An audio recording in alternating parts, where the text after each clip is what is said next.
Hey guys, welcome to the last video in our video training series. I'm so excited to be here with you today. In this video, I'm going to show my exact process to building your thriving photography business. I'll be completely honest, this video basically sort of goes through a bird's eye view of my course, Systems for Success, but in it to illustrate how I use the exact processes that I teach. I'm going to show you some behind the scenes things of my business so you can see how I have it working for me. Okay, so let's get started. So basically, this is a bird's eye view of my process.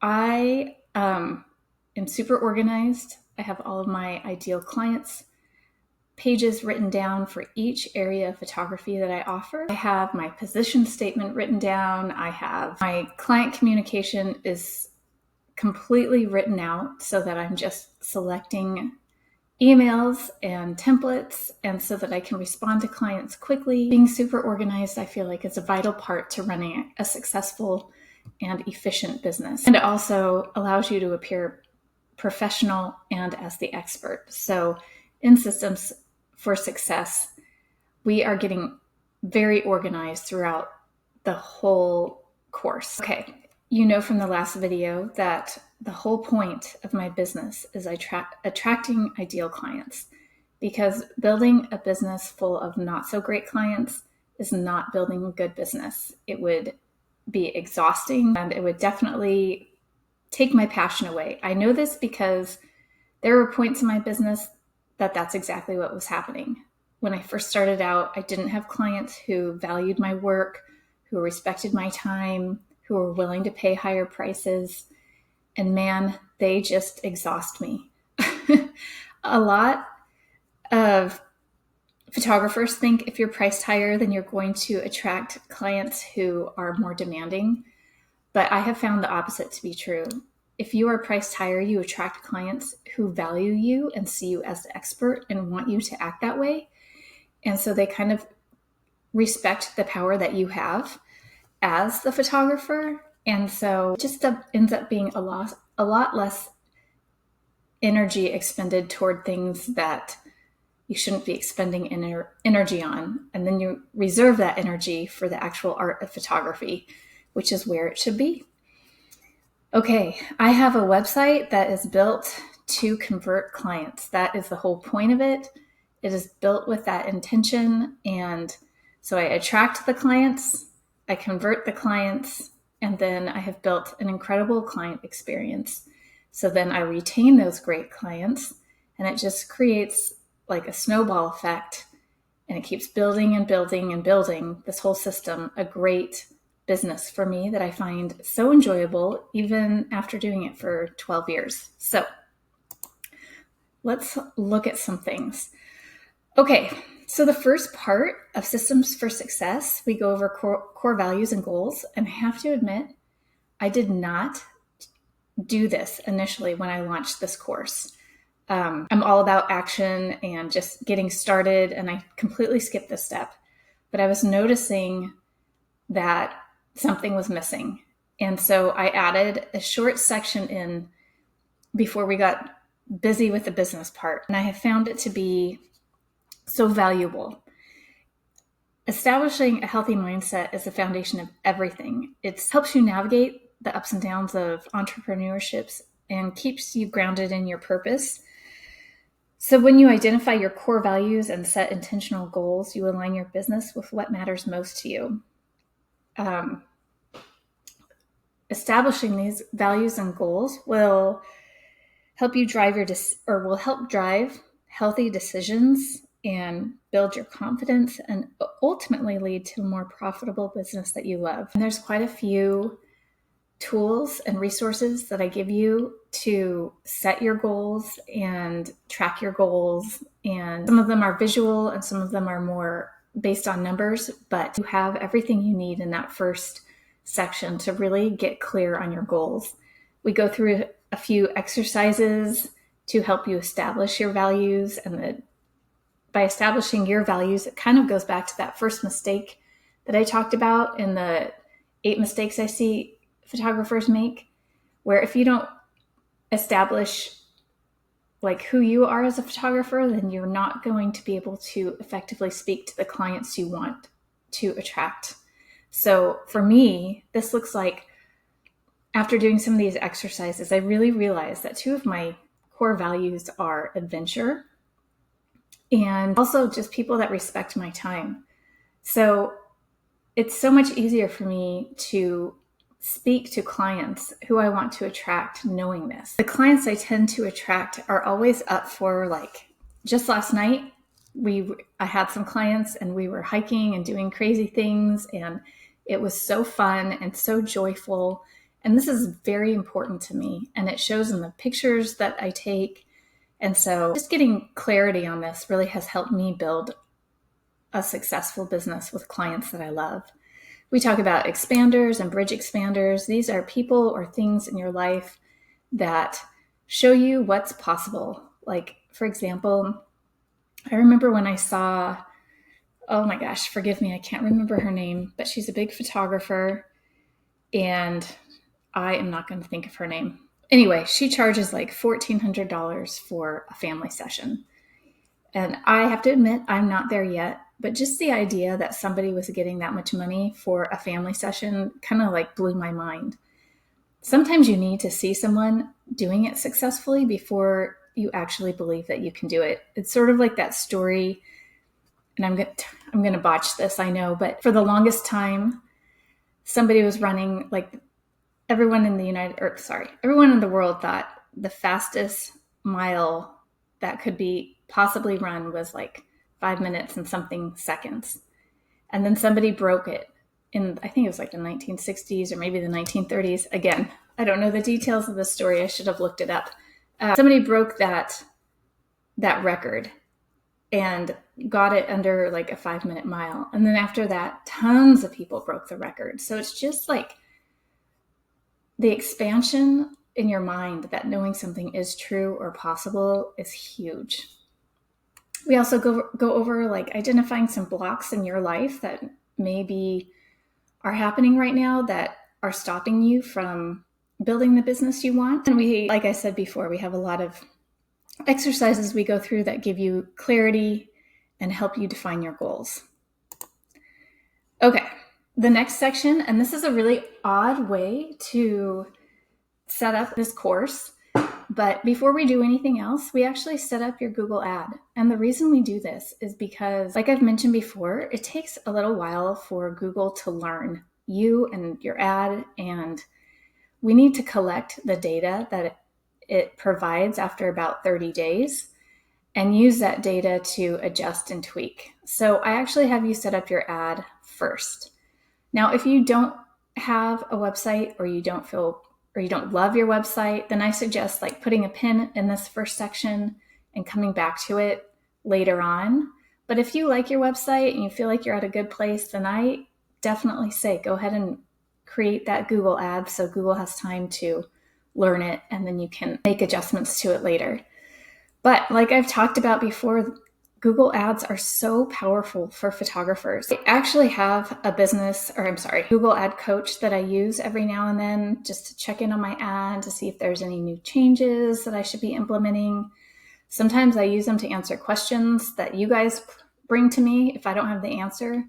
Like I said, it was scary for me to start paying $300 a month for Google ads. So because it was a big deal, like I wanted to make sure I understood everything about it. I took classes, I read books, and then, like I said, I hired this coach. So anyway, I am all in on Google ads. I think they're phenomenal. Oh yeah, sorry, I lost my train of thought. So when the coach that I hired first looked at my Google ad, he was blown away by how little money I was spending and how many results I was getting. And he said that he knows dentists and doctors who'd spend like $1,500 a month and get one conversion. And I'm spending $300 a month and getting, 100, usually it's like 94, depending on the season. Sometimes it's 200. And when I say conversion, I mean like people visiting my website off of these Google ads. So they're very, very effective and powerful for photographers. As I've mentioned quite a few times, it's intent-based advertising, meaning you are putting yourself in front of somebody who has a clear intention to buy or hire a photographer. So it's just, and you're only paying per click. So you're only paying when somebody actually clicks on your ad, which is amazing. You're only paying if it works. I don't know any other type of advertising that can say that. And there is flexible budgeting. I have said before that I spend $300 a month. I think if you're in a smaller city, you could spend less. If you really wanted to see bigger results, you could spend more. But I think 300 is right around that sweet spot. And just while we're here, I wanted to show you what the back end of my Google ad looks like. It is overwhelming. If you haven't logged on and tried this yet, it is overwhelming to look at. But in the course, I go through everything and hopefully make it a lot less overwhelming and teach you where to focus your energy and what to avoid so that Google isn't taking your money unnecessarily. And right here, I just wanted to show you, this is actually what a Google ad looks like. When we say ad, we think of something visual, but most of the time, Google ads are not showing photos. They're just basically, you're just basically paying to show up at the top of somebody else's Google search. So if somebody's searching for a family photographer, this would be shown to them. And it's just a really effective way to spend your advertising money. So I just wanted to show you guys what that looks like. Oops. Sorry. Oh, if you wanted to know, this is the vision board that you get as part of your goal setting. It's a little template. Okay. Onward, present full screen. Sorry, this is awkward.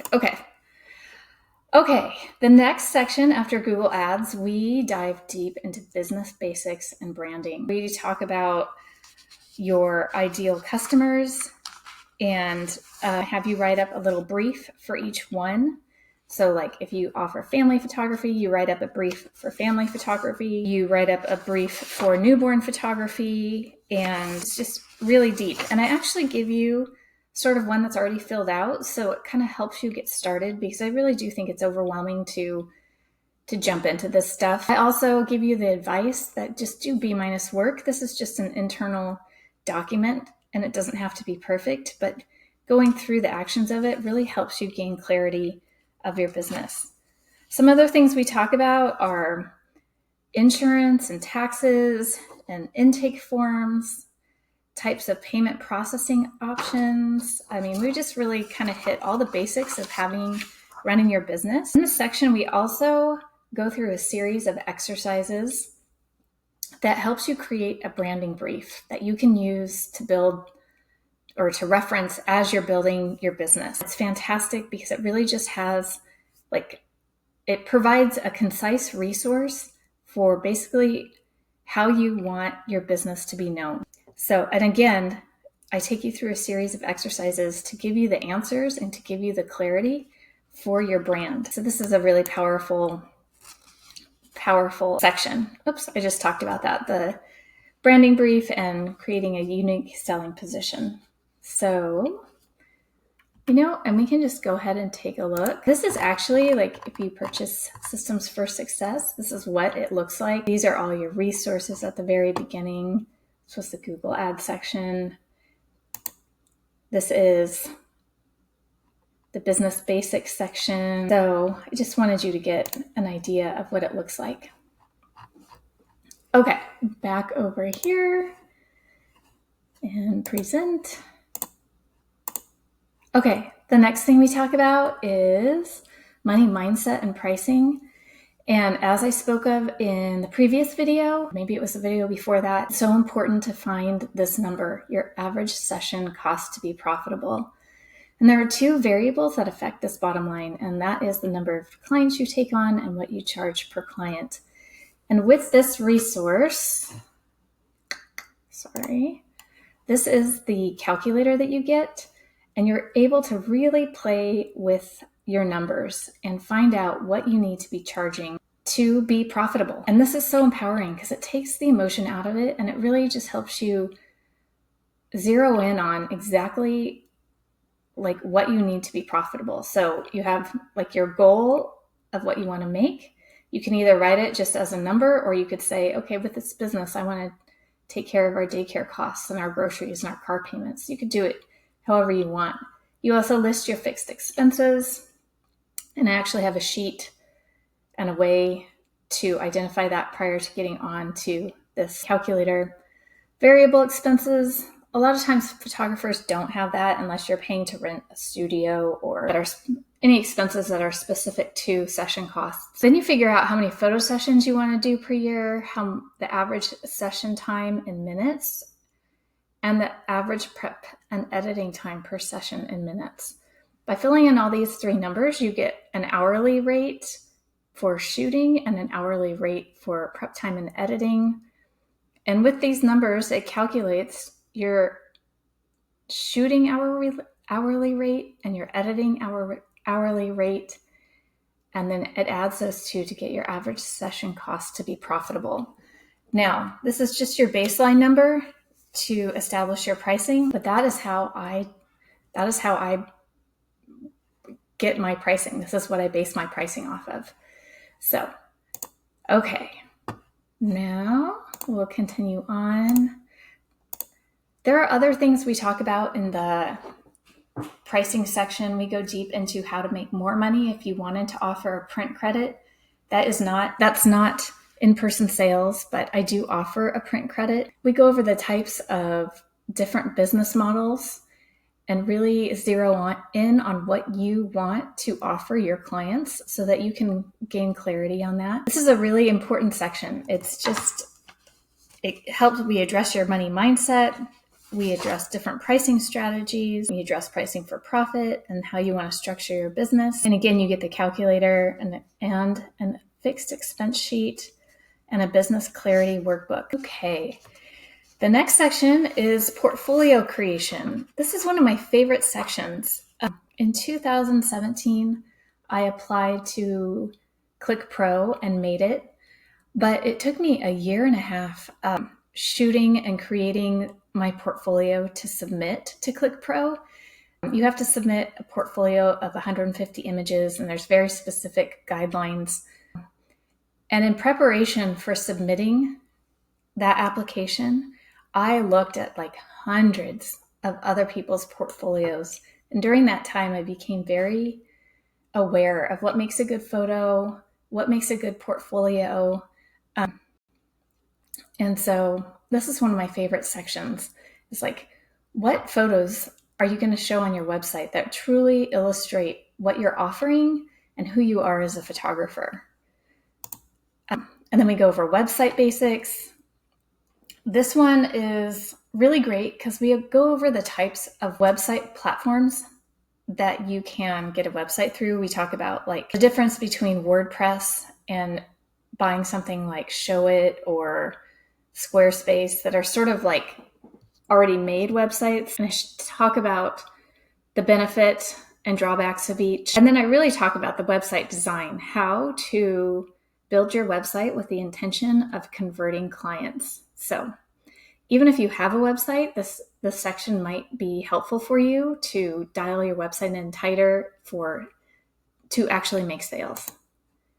Okay, this next section is huge. Oh wait, before we go on to that, I just wanted to show you my website. So this is my website, and my website, something I want to bring up is it takes up the whole page. And a lot of times when I see photographers first starting out, they have a website that's kind of just centered more in the middle and doesn't take up the whole space. And I think showing up and using the whole space of the computer shows confidence and draws you in more. So it's just something to think about if you have a website design that isn't taking up the whole space. And what I mean is like it's going from edge to edge. So at the top anyone can find my contact button anywhere on my website because it's at the top of my website and it's also at the bottom. And I have it sprinkled throughout. I have these three buttons sprinkled throughout constantly. View pricing, view portfolio, contact Lindsay. Because what I ultimately want them to do is contact me. And when they select this contact button, they come to my contact page, which pulls them into HoneyBook, which is or populates them into HoneyBook, I should say, which is my client communication software. And something I wanted to point out with the contact page is it should only be 3 to 5 questions. This should not be a lot of questions. And one of the most important things is the first question I ask is not their name. It's what type of photo session are you interested in booking? And the way this was described to me is A, it's really good for SEO to have it listed this way. And B, you kind of think of it as if you were walking into a store and somebody was saying, "Hi, welcome. How can I help you today?" You don't say, "Hey, what's your name?" So it's just a small strategy, but it's a strategy that works. So back to my homepage, my website is very clear and easy to navigate. At the very beginning, I say what kind of photography I offer and what I do, creating family and branding photos with a clean edit and timeless style to bring you joy today and years from now. Through expert use of beautiful light, rich color, and genuine emotion, I strive to enhance the extraordinary magic of everyday moments. I can't wait to capture your story.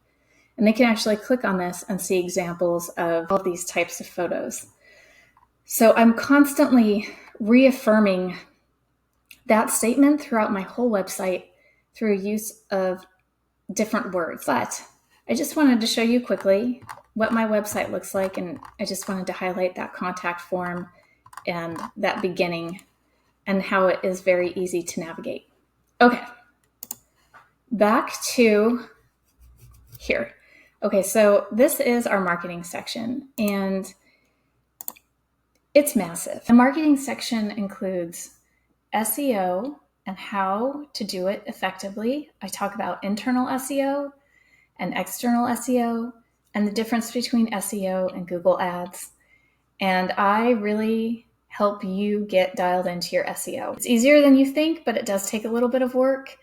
And we get you kind of squared away and systems set up so that your SEO is working for you in the background. SEO is an amazing thing. We just have to make sure and get it right away. I also talk about in this section Pinterest and how to use it effectively, how to set it up effectively. I learned a lot of this from Jenna Kutcher's class, and it has worked really, really well for me. Pinterest does not count as SEO because we are, what's the word? It's not objective because we're actually creating those pins on the Pinterest website. SEO backlinks only count if somebody else is providing the pins, but we are actually posting those pins. But it does work in a different way. It does bring eyes to your website, and the best thing that it does is allow blog posts shelf life to expand. So usually like a blog post, you'd write it and it would be relevant for a little while, but Pinterest keeps it relevant for a really long time. I have blog posts pinned that I did years ago that are still bringing me a lot of website traffic. So that is the power of Pinterest. Another thing I talk about in this section, and it's very short, but it's how I use YouTube to elevate my hard to rank for keywords. It's this quick little trick. It's not overwhelming. I'm not telling you to make like a big YouTube channel, but it's a quick trick to really rank high for difficult keywords or competitive keywords. So we go over that too. Okay, and the last part is the client roadmap. I provide already written out templates for my client roadmap. I talk about my strategy, how I educate my clients, how I create just like a really great client experience for them. It does take quite a bit of work initially, but it saves you so much time in the end. And it helps you to be more professional, to be efficient, both with their time and your time. So I think that this section is really, really helpful. Now I use HoneyBook I have to come over here, sorry. I use HoneyBook for my client relations management tool. And I just wanted to show you what that looks like in the background. Look at all these pre-written emails that I have. It's incredible. And HoneyBooks makes it so easy because, like, okay, for example, I have, post new board, response to photo inquiry. And for each one of the sections, I offer a photography, which is 9. I have a response to inquiry. And what's so cool is I can just duplicate this and then change it however I need.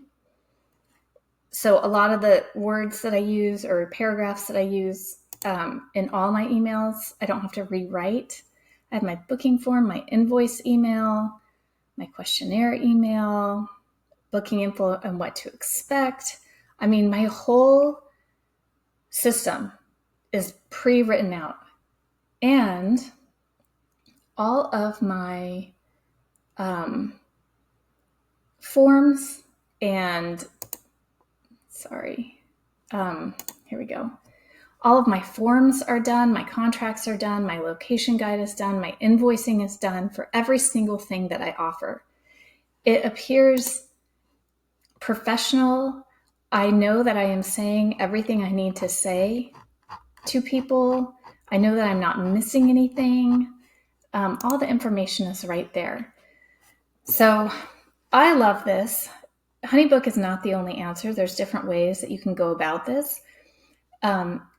And the templates that I provide and everything I provide can be implemented into really any system. But I do really love HoneyBook and what it has done for my business. So I just wanted to show you a little bit behind the scenes right there. This is what my project pipeline looks like. It keeps me so organized.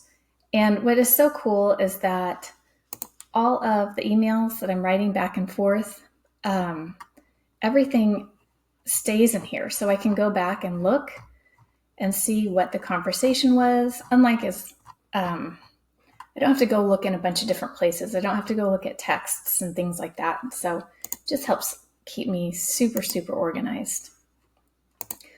Okay, I think that is it. If you have any questions, reach out. But this is how I run my business and how I teach other people to run their business. And I hope this was helpful for you.